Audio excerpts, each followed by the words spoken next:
So I'll start over and say good day and warm greetings. And in this Buddhist meditation practice that we do, the mindfulness practice, it involves a really a great appreciation of the present moment. Certainly appreciation of the potential here, but also of the richness of this experience. Now, of course, the past is important, and without any connection to our history, our story, our past, life is pretty truncated. And I see it now that I spend time at a memory care center and seeing what's like for people who have no really long-term and sometimes short-term memories. And of course, the future has its role in anticipating the future, imagining the future. Is a huge, important part of human life and has its important place. But compared to the importance of the past and the future, they pale in significance to the present. It's almost as if the present moment is three-dimensional and the past and the future is two-dimensional. And to really enter into this three-dimensional, four-dimensional, rich area of the present moment, and it's kind of like stepping into a gate, into a new garden, into a new place, when you really get into it fully. And so to really appreciate the present moment, and to do so, to have the skill and the ability and the focus to do it for a period of time. Like for these minutes, we're going to do meditation, and then in some ways, it makes the past and the future, that when it's useful and to be involved in those, thinking about them, it makes them richer actually, and enhances it rather than detracts from it. To be really in the present moment, really know how to be here and now. And of course, you'll get pulled into thoughts about the past, thoughts about the future, about fantasy, reflections, and the art of it is to really, really recognize, and that can underscore how important the recognition is. It's almost like waking up. Wake up. Oh, this is present moment phenomena. I'm thinking about the past in the present. I'm thinking about the future in the present. I'm fantasizing or abstract ideas in the present. It's like a wake up. Oh, is that powerful? Oh, like you open your eyes. Oh, that's what's happening. And in that kind of, the present moment, that's what's happening here. Then we're no longer swept into the future, swept into the past or into fantasy. And this is where the whole beginning of waking up occurs. And in that clear recognition, we find some of the qualities of great awakening. We find qualities of letting go, not clinging, not holding on. So perhaps in this sitting, we can begin to, not begin, but maybe you can gently, without striving or being too agitated about it, give yourself a greater appreciation of being here. Turns out you are here anyway, in the present moment. This is actually where you are. So join it, really be in it, feel it, sense it, breathe with it, moment after moment. So taking a alert, relaxed posture, and gently close your eyes. And gently, slowly, take some longer breaths and a long release with the exhale. Long, slow inhale.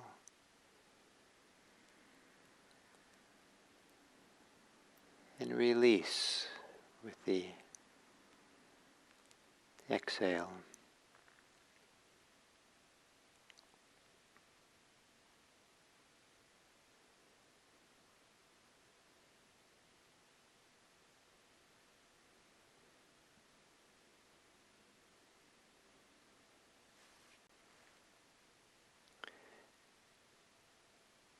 And letting your breathing return to normal. And relaxing more of your body on the exhale. But a relaxation that is, in your mind, maybe you think of it as a relaxing into the present moment experience, here in the body.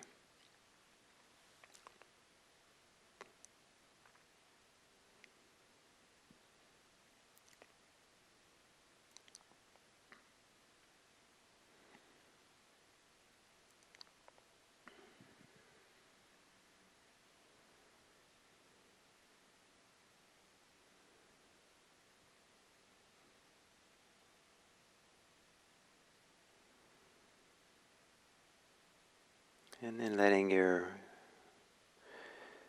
letting go of relaxing and gathering yourself in the present moment with the breathing.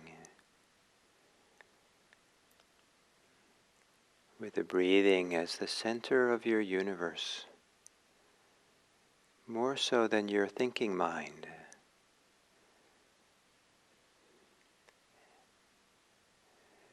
The kind of gathering of attention around the experience of breathing.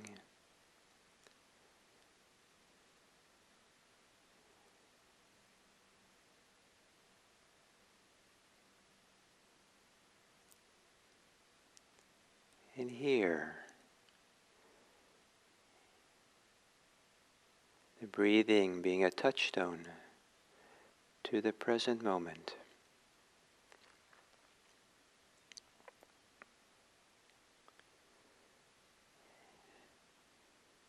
And the present moment a touchstone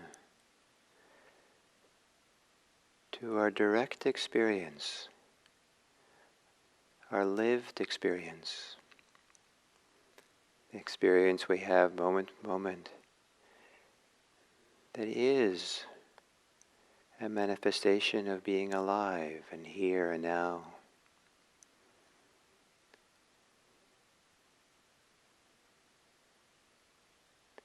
Staying close to the present momentness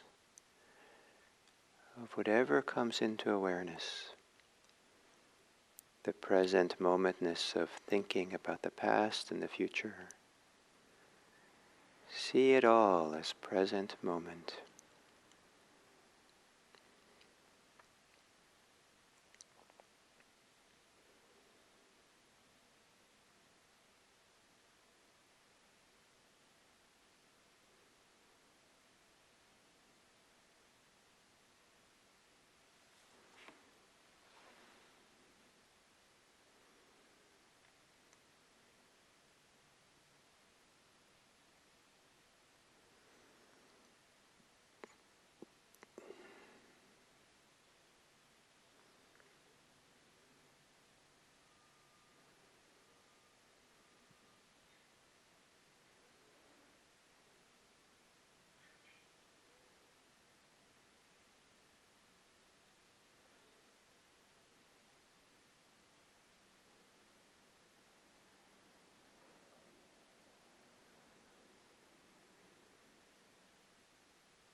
Your breathing is always in the present moment.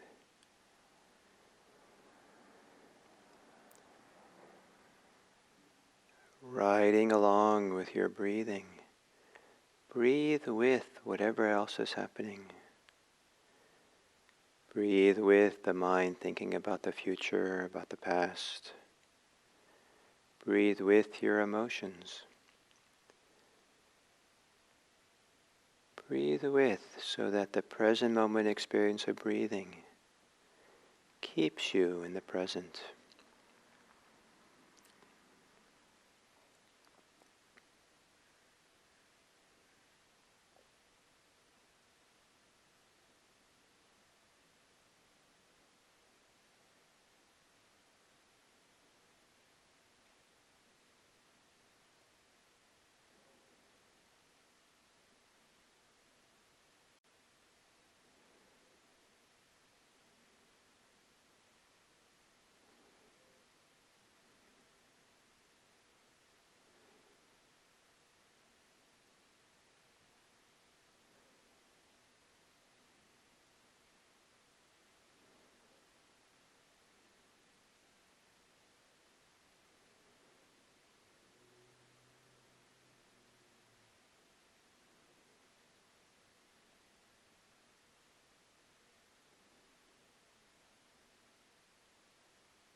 you recognizing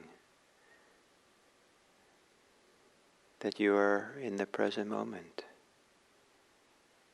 that your thoughts are present moment experience?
One of the wonderful things about the present moment is that we all arrive there at the same time.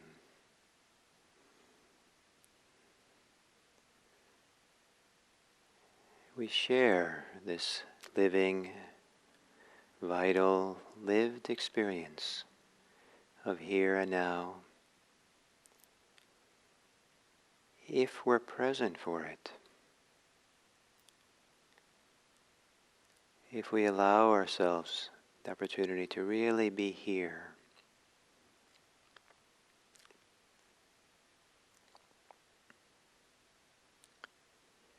And as we come to the end of this sitting,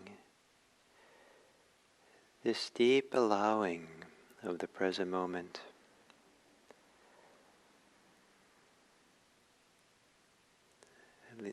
allowing ourselves to be there, becomes a way of being present for the people in our lives. It's a way of being present for others as well.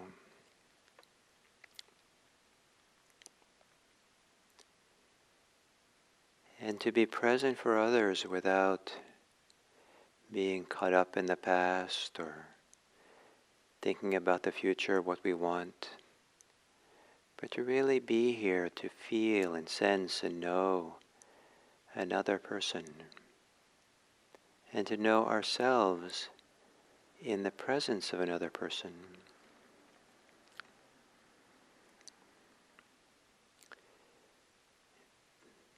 Then there is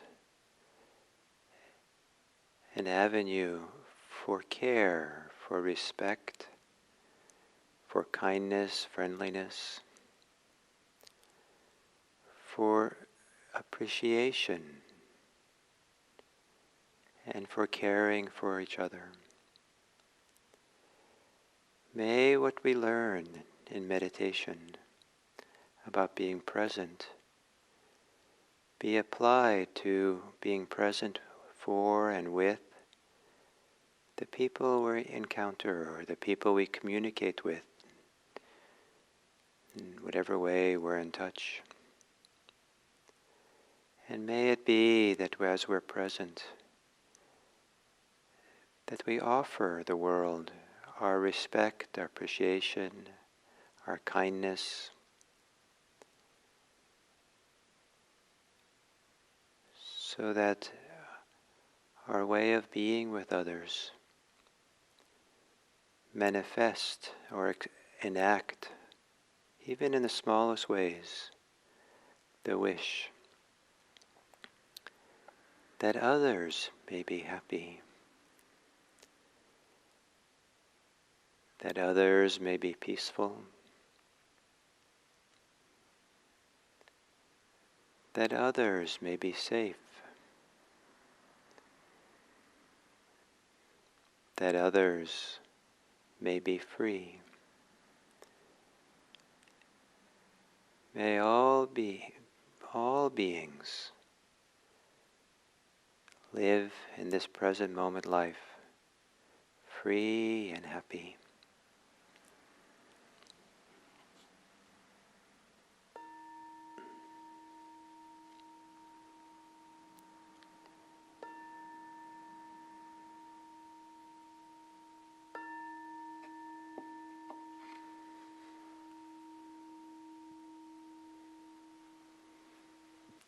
So today I want to tell a few stories from a little storybook that I wrote called The Monastery Within. And many of the stories have to do with the abbess of the monastery. And the first one I'll tell is that the abbess one day called together all the new monastics of the monastery who'd been there for less than 6 months. And maybe at a time when maybe they start getting a little bit restless or a little bit wondering why they're there, or maybe even they've gotten used to the routine and maybe starting to get a little bored and remembering their life before the monastery and, its allures and pleasures. And she called them together and said, pack your bags, because I'm going to take you on a pilgrimage to the holy sites of Buddhism. Now, these monastics knew about the holy sites in India, the place where the Buddha was born, where he was enlightened, where he first taught, and where he died. These are considered the most holy places for Theravadan Buddhists, and people do pilgrimages there and visit. And so they, oh great, we're going on a trip. So they packed their bags, ready for travel. And so they climbed onto the monastery bus, and off they went. And first the abbess took them to a hospital where they visited the sick. And they were surprised by all the different kind of sicknesses that people were struggling with there, and some pretty severe. And they had a chance to go through the ICU and even the emergency room. And it was kind of almost mind-boggling to see the extent of injuries and illnesses.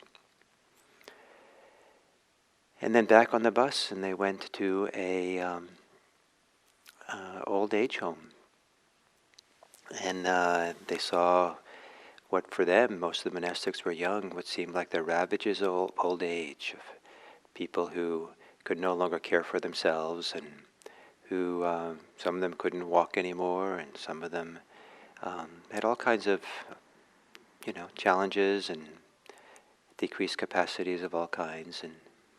And it was pretty impressive for these young monastics to see. And then they went back on the bus, and the abbess took them to a hospice where they saw people in the stages of dying. And some of them scared of dying, some of them kind of disconnected from their whole experience, some of them not really present anymore and semi-aware, semi-conscious, and all kinds of challenging ways of dying. And some that had already died, and they spent time next to a bed where a corpse was lying, a recently dead person. And then the abbess took them back to the monastery. And the monastery had an infirmary where there was one old sick monk. And spent time with the sick monk, and who seemed very present and had a certain kind of, seemed very tired in the illness he had, but seemed very calm and seemed like he was kind of very engaged in his practice, his Buddhist practice that he'd spent years doing, and he was just continuing in bed, and they could feel the sincerity and the intentness of his engagement with his practice in his life, and he seemed like he was just as content to practice in bed as he was anywhere else. And then they went to visit a very old nun, 96 years old, and in a wheelchair. But there was a sparkle of in the eyes of joy, and a kind of they looked closer, and it seemed like her eyes were kind of marveling at the mystery of it all and the delight of it all, almost like she was surprised to be alive and delighted, and had no fear and no regrets, and just was there in a content way. And this deep contentment was palpable for the new monastics.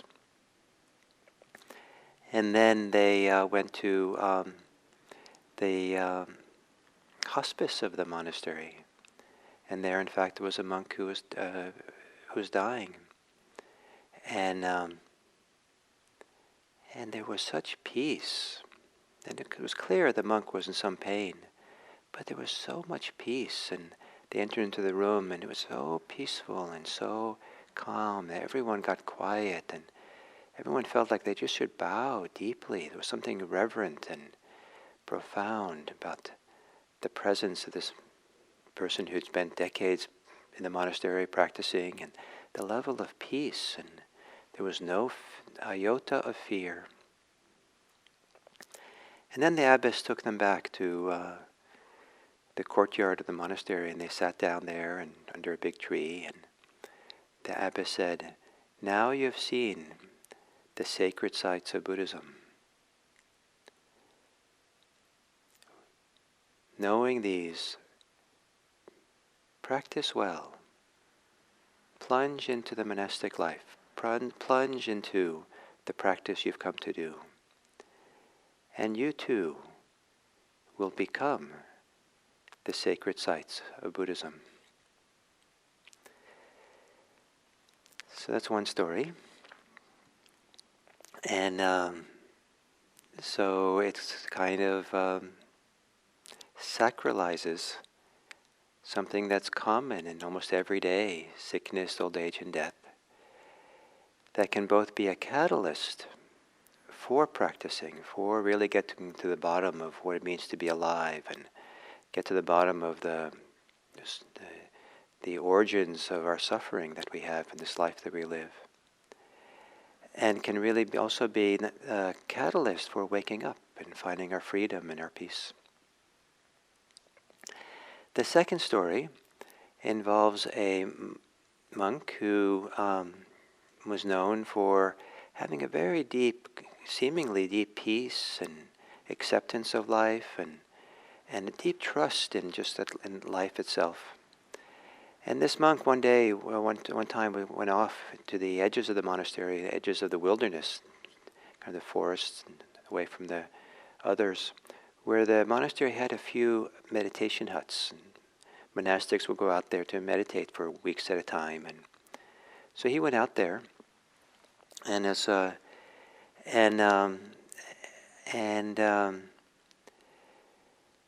and there was a kind of a clearing in the woods, with a kind of a grass meadow in front of his meditation hut.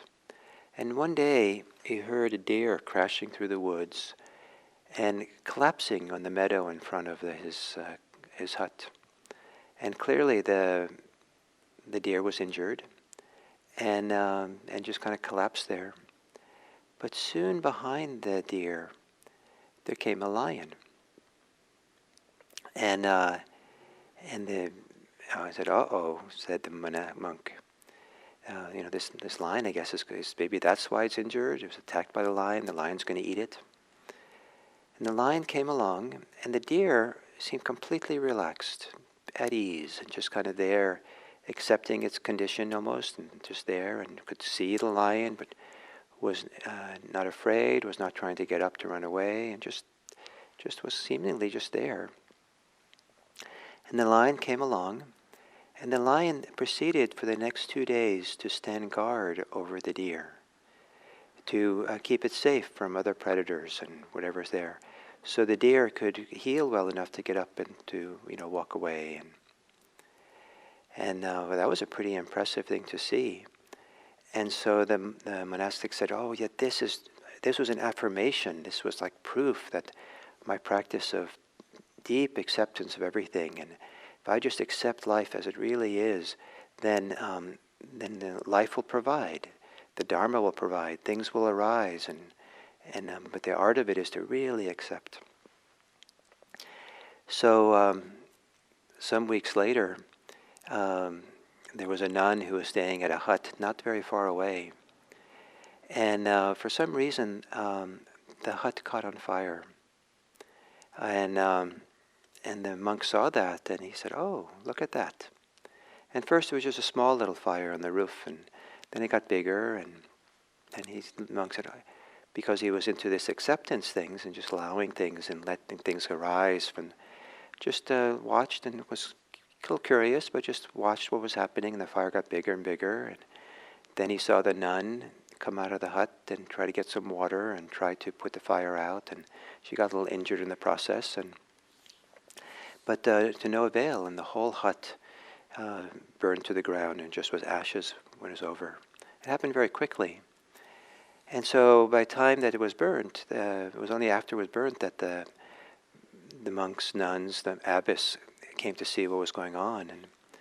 And so the abbess came to the monk and said, "What happened here?" And he explained what happened. And the abbess said, "Well, why didn't you help?" "Oh, well, I was really inspired. I saw, how profound it is to just accept things." And he saw what happened with the deer. He explained what happened with the deer and the tiger. And the abbess got angry and basically said, "It's time for you to leave the monastery and return to the world." Sometimes it's important to be the deer and you just accept your condition. And sometimes it's important to be the lion. So you have to leave and only come back when you know how to be the lion. So, naive acceptance. Sometimes we have to accept the fact that we are lions here to protect the world and care for the world with our strength and our power and our abilities. And that to have a policy of acceptance and allowing and just being at peace with everything is really to live a truncated life and denies a whole part of who we are. In a sense, we're both the deer and the lion. And don't be afraid to be either one, but have the wisdom to know which one is appropriate at any time. So,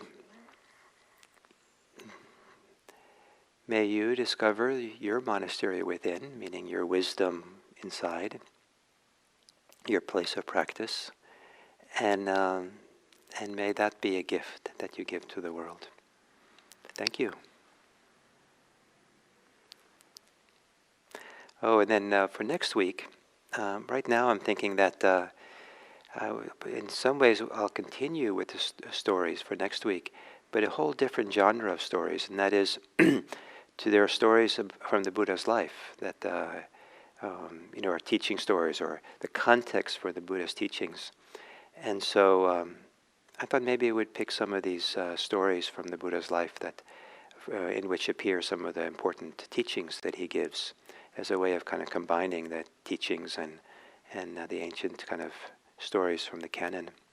So that's what I'm thinking now, and I look forward to our time next week.